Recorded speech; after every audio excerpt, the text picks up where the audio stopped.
嚟到麥徑嘅終點，今日會跑個 program One Walk One 跑行跑嘅一個 program 啦。今日 set 咗咧係每跑10分鐘，咁啊行1分鐘。咁呢個 One Walk One 呢個模式其實好適用喺跑山嗰度嘅。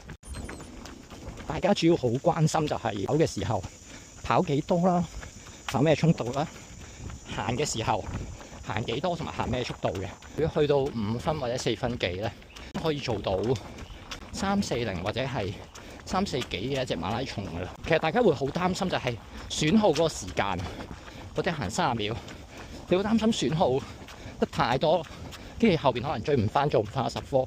但其實行咧，可能行1分鐘咧，都行到接近100米噶咯。行1分鐘，每行一次啦，損耗大概係100米至到82、83米啦。喺一開始跑嘅時候咧，你自己要計清楚。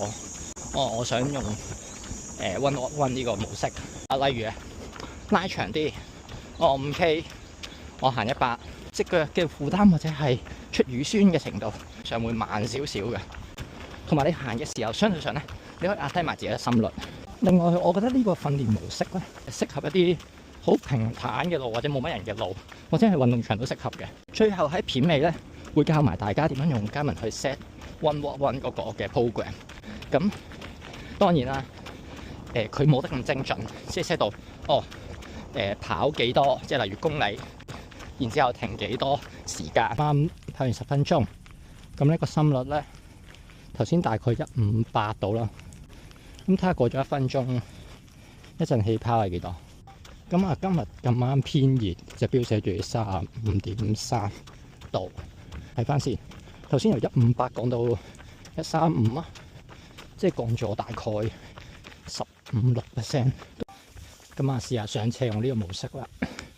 咁而家上緊千島湖嗰條斜，發現咧上嘅時候行咧，其實個心率唔係降得好低。上斜嘅時候大概降5-6%，平路係15-16至到20% 都有。不過今日真係好熱，35點幾度。好彩用呢個模式。